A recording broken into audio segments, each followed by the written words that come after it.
बहुत समय पहले की बात है। विजयपुर नाम का एक छोटा सा गांव था। उस गांव के लोग बहुत मेहनती थे। वे दिन भर खेतों में काम करते और शाम होते ही गांव के किनारे लगे हरिया काका के ठेले पर आलू पराठे खाने आ जाते थे। हरिया काका के हाथों के आलू पराठों का स्वाद बेहद लाजवाब था, पर लोग रोज रोज एक ही चीज खाकर पूरी तरह ऊब चुके थे। फिर एक दिन हरिया काका के ठेले पर एक ग्राहक आता है।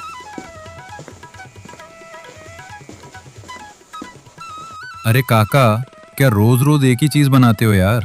अरे बेटा, बनाने को तो मैं बहुत कुछ बना लूं, पर मैं अकेला हूँ। अब बताओ क्या बनाऊं? बगल में बाजार है, जो चीजें गांव में बिकती हैं मुझे तो बस आलू पराठे ही बनाने आते हैं और कुछ आता नहीं। अगर खाना है भाई तो खा लो, नहीं तो मत खाओ। अब मैं क्या कर सकता हूँ? काका, 1 महीने से आप एक ही बात बोल रहे हो कि हाँ बदलेंगे बदलेंगे बदलेंगे, पर अब आप कह रहे हो कि नहीं बदल सकते। मुझे कुछ और बनाना आता ही नहीं। अरे भाई, ऐसे कैसे चलेगा काका? अब हम आपके आलू पराठे नहीं खाएंगे। चलो ठीक है, आज पक्का कुछ न कुछ सोचता हूँ।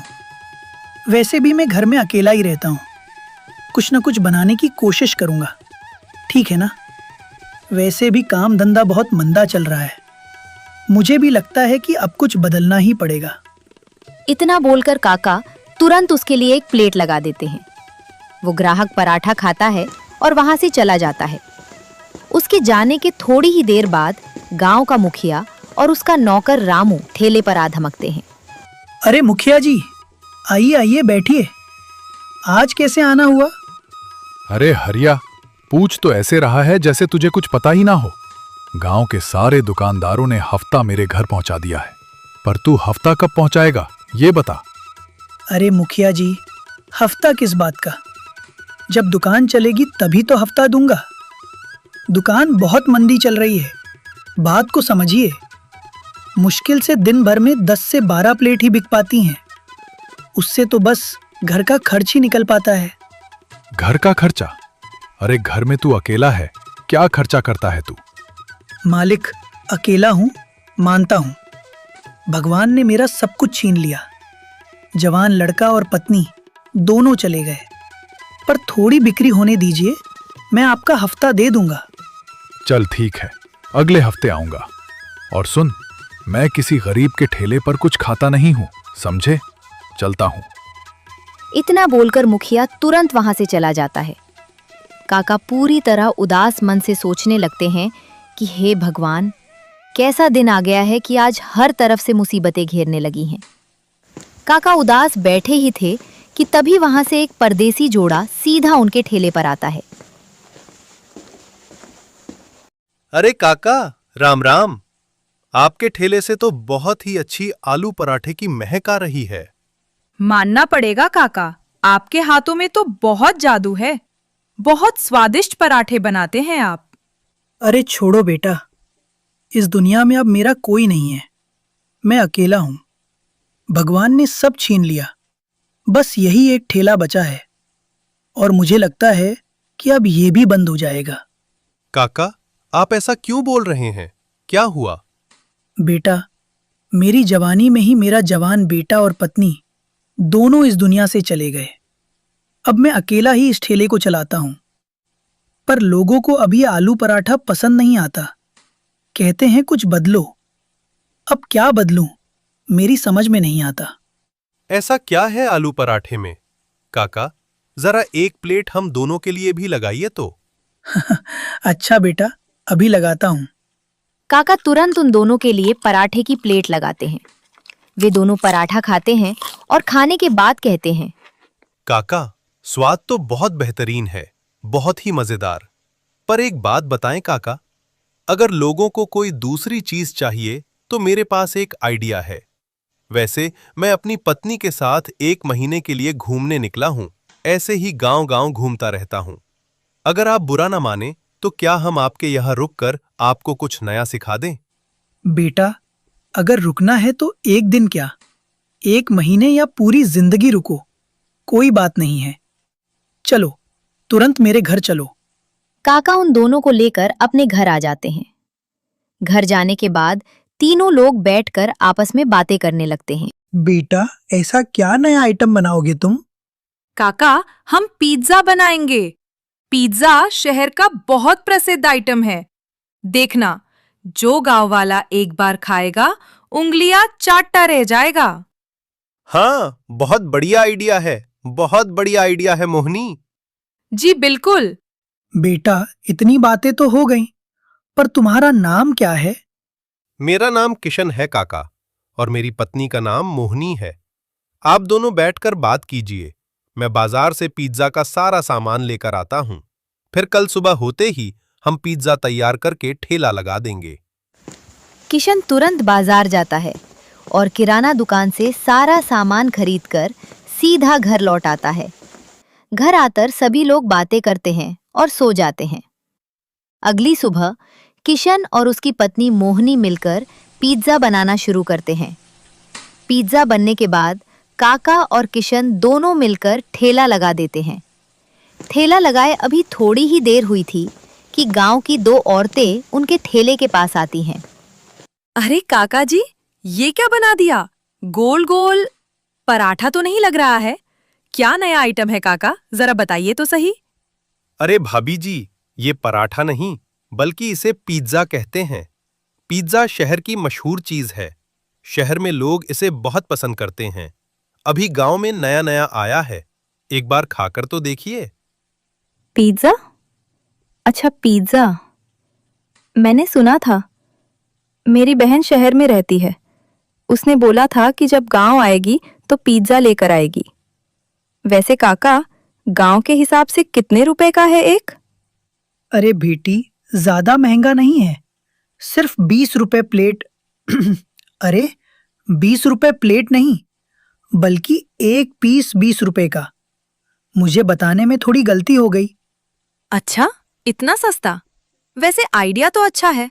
लाइए, एक बार खाकर बताते हैं कि कैसा है आपका पिज्जा। एक प्लेट लगा दीजिए तो।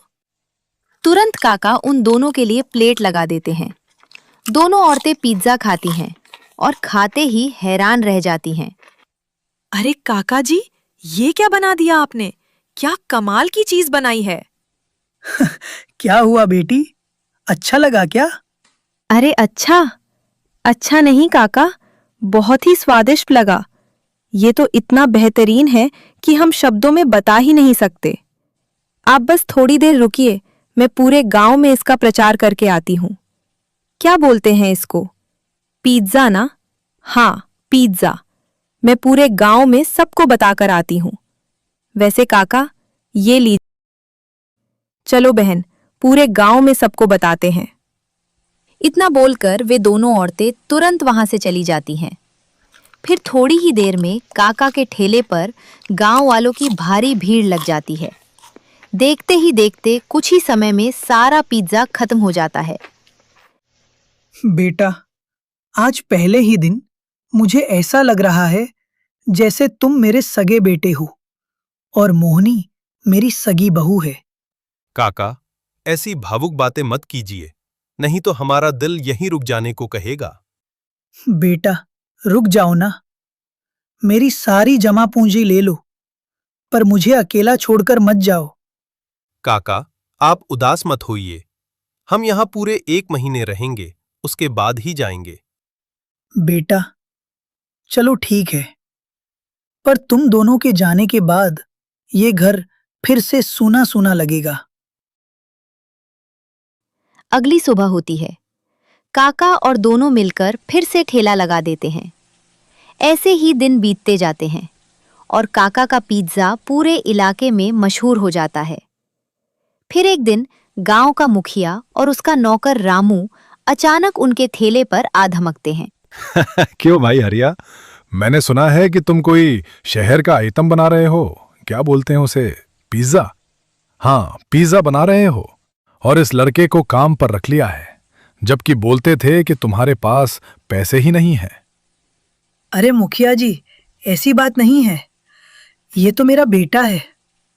क्यों हरिया, तुमने इस उम्र में दूसरी शादी कर ली क्या? इतना सुनते ही हरिया काका को बहुत गुस्सा आ जाता है और वे लाल पीले हो जाते हैं। अपनी जुबान संभाल कर बात करो मुखिया। ये लड़का मेरे सगे बेटे से भी बढ़कर है। ठीक है, ठीक है, मुझे इन सब बातों में नहीं पड़ना। बात सीधी सी है, तुमने मेरे पैसे अब तक नहीं दिए। आज पूरे 2 हफ्ते हो गए हैं। मुझे 2 हफ्ते का हफ्ता अभी चाहिए। अरे मुखिया जी, पैसे तो हैं, पर यहाँ ठेले पर नहीं है, घर पर रखे हैं। आप शाम को घर आना और ले लेना। मैं कुछ नहीं जानता। या तो अभी मेरे पैसे दो, वरना ये ठेला यहीं छोड़कर तुरंत निकल जाओ। काका, ये सब क्या चल रहा है? ये किस बात के पैसे मांग रहा है आपसे? बेटा, ये पैसे हफ्ते के मांग रहा है। यहाँ का नियम है कि जो भी दुकानदार ठेला या दुकान लगाएगा, उसे मुखिया को हफ्ता देना पड़ता है। चाहे जितना भी मुनाफा हो, उसमें से हफ्ता चला ही जाता है। बेटा, ये मुखिया बहुत ही निर्दयी हैं। इन्हें किसी पर दया नहीं आती। हफ्ता? ये तो पूरी तरह से गैर कानूनी है, कानून के खिलाफ है ये। सुनो मुखिया, यहां कोई हफ्ता वफ्ता नहीं मिलेगा। चलो निकलो यहां से। अरे ओ कल के छोकरे, जानता है मैं कौन हूं? मैं इस गांव का मुखिया हूं। और तुम जानते हो मैं कौन हूं? मैं सीबीआई का अफसर हूं। मुझे 1 महीने की छुट्टी मिली थी, तो गांव घूमने निकला था। सीबीआई का नाम तो सुना ही होगा तुमने। क्या क्या बोला? अरे साहब, आप सीबीआई में हैं? अरे साहब, मैं तो बस काका से थोड़ा मजाक करने आया था। काका जरा जल्दी गुस्सा हो जाते हैं ना, इसलिए बस थोड़ा हंसी मजाक कर रहा था। मैं पैसों का क्या करूंगा भला? मेरे पास तो घर, बंगला, गाड़ी सब कुछ है। मैं काका से पैसे लेकर क्या करूंगा? मुखिया, झूठ बोलने की भी एक सीमा होती है। इस बार तो मैं तुझे छोड़ रहा हूं, पर एक बात कान खोलकर याद रखना। अगर दोबारा कभी भी तूने काका से या गांव के किसी भी गरीब से अवैध वसूली की, तो तेरे पास जो भी गैर कानूनी कब्जा है, वो तो जाएगा ही, साथ ही जेल की हवा भी खानी पड़ेगी। अरे साहब, बिल्कुल नहीं, ऐसा दिन कभी नहीं आएगा। मैं जा रहा हूं साहब, मैं अभी जा रहा हूं। इतना बोलकर मुखिया डर के मारे तुरंत वहां से दुम दबाकर भाग जाता है। उसके जाने के बाद हरिया काका किशन से पूछते हैं, किशन बेटा, क्या तुम सच में सीबीआई में हो? नहीं काका, मैं तो बस उससे झूठ बोल रहा था। मुझे पता था कि अगर मैं उससे बहस करूंगा तो बात लड़ाई झगड़े तक पहुंच जाएगी, जो कि सही नहीं था। इससे अच्छा था कि उसके मन में थोड़ा डर बैठा दिया जाए, क्योंकि सही जगह पर सही डर ही सबसे बड़ी चाबी होती है। किशन की बात सुनकर काका हंसने लगते हैं। ऐसे करते करते खुशी खुशी लगभग 1 महीना बीत जाता है। अब वो दिन भी आ जाता है जब किशन और मोहिनी का 1 महीने का सफर पूरा हो जाता है। आखिरी दिन दोनों काका से अलविदा कहने लगते हैं। काका, अब चलता हूं। आपसे मिलकर बहुत अच्छा लगा। ये गांव बहुत ही प्यारा है। वाकई बहुत अच्छा लगा यहां आकर। तभी किशन की पत्नी मोहिनी भावुक हो जाती है और उसकी आंखों में आंसू आ जाते हैं। वो रोते हुए काका से कहती है, काका, मैं आपसे मिलने फिर वापस आऊंगी और बहुत जल्द आऊंगी। या तो अगले साल आऊंगी या बीच में जब भी छुट्टी मिलेगी तो जरूर आऊंगी। 2 दिन का उजाला दिखाकर पूरी जिंदगी अंधेरे में धकेलने की क्या जरूरत थी बेटा? हम जैसे थे वैसे ही रहते। कम से कम तुम लोगों से इतना लगाव और प्यार तो ना होता। काका, आप ऐसे दिल छोटा मत कीजिए। चलिए ठीक है, मैं अगले महीने सिर्फ आपसे मिलने फिर आऊंगा, भले ही 2 दिन के लिए आऊं। अब तो आप खुश हैं ना? हाँ बेटा, अब मैं पूरी तरह खुश हूं। पर हाँ, आज का ठेला लगाऊं कि नहीं? काका, मैंने रसोई में सब कुछ तैयार करके रखा हुआ है। आज आप आराम से ठेला लगाइएगा और पूरे गांव वालों को पिज्जा खिलाइएगा। अब तो आपको पिज्जा बनाना अच्छी तरह से आ ही गया है, तो बस प्यार से बनाइएगा। और हाँ काका, मैंने रसोई में दीवार पर अपना मोबाइल नंबर लिख दिया है। जब भी हमारी याद आए या ज़रूरत पड़े, तुरंत फ़ोन कर लीजिएगा। हम बात कर लेंगे। और हाँ काका, फोन करने के लिए सीधे मुखिया के पास ही जाइएगा। बस उससे एक बार मेरा नाम ले दीजिएगा, वो तुरंत फोन हाथ में थमा देगा। बस उससे कह दीजिएगा कि सीबीआई वाले साहब को फोन मिलाना है। अच्छा बच्चों, अलविदा। अब हम बहुत जल्द फिर मिलेंगे एक नई कहानी में। इतना कहकर किशन और मोहिनी मुस्कुराते हुए काका से विदा लेते हैं।